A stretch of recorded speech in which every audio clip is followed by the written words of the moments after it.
Hello les amis, je vous retrouve pour une nouvelle vidéo sur le football italien, la Serie A, et je vais vous présenter le match Monza contre Juventus de Turin. C'est un match qui a lieu ce vendredi 1er décembre 2023 à 20h45 pour le compte de la 14e journée du championnat d'Italie Serie A 2023-2024. Alors Monza, c'est le 9e du classement qui reçoit la Juventus de Turin, le deuxième. Donc dans cette vidéo, je vais revenir sur le classement de la Serie A avec les statistiques de ces deux équipes. On verra ensuite le classement des meilleurs buteurs et passeurs pour ces deux équipes. On enchaînera par les 10 derniers résultats, toutes compétitions confondues, les stats de ces deux équipes. On terminera par les compos d'équipes probables et tactiques éventuelles, ce qui nous permettra d'avoir une idée, une tendance à ce match.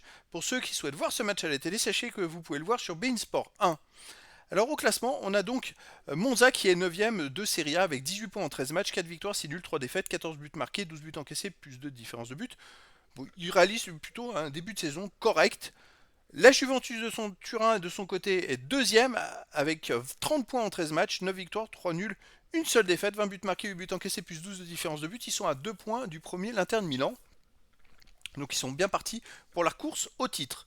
Au niveau des buteurs et des passeurs pour les deux équipes, on a Colpani pour Monza avec 6 buts, Vlahovic pour la Juve 5 buts, Chiesa pour la Juve 4 buts, Monza on a Colombo 3 buts et après on a des joueurs à 2 buts et 1 but. Pour les passeurs décisifs, on a Kostic pour la Juventus de Turin qui a 3 passes, pour Monza Kyriakopoulos qui a 3 passes, puis après il y a des joueurs à 2 passes et une passe pour les deux équipes.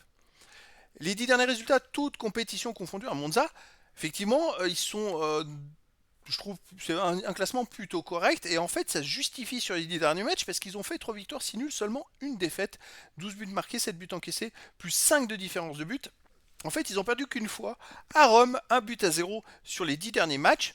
Alors, effectivement, ils font beaucoup de matchs nuls. C'est pour ça que les matchs nuls, ça rapporte qu'un point. Donc, ils pourraient être bien meilleurs au classement si ils aient moins de matchs nuls et plus de victoires, quitte à faire une ou deux défaites de plus, mais qu'à la place des matchs nuls, ils fassent plus de victoires, ils auraient encore plus de points. Chez eux, ils restent sur un match nul contre le Torino, un partout, un match nul contre l'Udinese, un partout, une victoire contre la Salernitana 3-0, un nul contre Bologne 0-0 et un nul contre Lecce 1 partout. Voilà, donc ils perdent pas chez eux. La Juve, de son côté, sur les 10 derniers matchs, c'est 7 victoires de nul, une défaite, 14 buts marqués, 7 buts encaissés, plus 7 de différence de but. La seule défaite, c'est à Sassuolo 4-2. Mais à l'extérieur, la Juve reste sur une victoire à la Fiorentina 1-0, une victoire à l'AC Milan 1-0, 1-0-0 à l'Atalanta, et donc cette fameuse défaite 4-2. Donc depuis cette défaite 4-2, ils ont fait 3 matchs à l'extérieur et ils n'ont pas pris de but. Et puis bon, il y a le classement aussi qui joue, mais attention, Monza, c'est un adversaire sérieux. Au niveau des compos d'équipe et tactiques, alors les deux équipes joueraient dans les mêmes tactiques. Alors, la différence, c'est que je pense qu'il y a plus un milieu offensif côté Monza et que la Juve, ça serait parti plus avec deux arrières ailiers. Mais bon, c'est à peu près la même organisation. Pour Monza, en gardien, on a Gregorio. En défense, Ambrosio, Caldirola et Mari. Milieu de terrain, Kyriakopoulos, enfin les milieux ailiers et Xioria.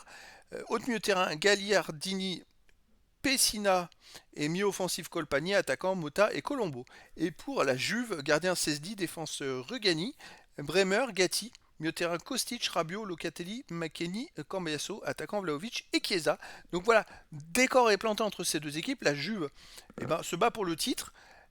Effectivement, on paraît grandement favori dans cette rencontre, mais comme on a vu, je pense que Monza va être un très bon adversaire. Donc les amis, je vous donne rendez-vous ce vendredi 1er décembre 2023 à 20h45 pour le match de la 14e journée du championnat d'Italie Serie A 2023-2024. Monza, le 9e du classement, reçoit la Juventus de Turin, le deuxième. Voilà les amis, je vous dis à très bientôt pour une nouvelle vidéo.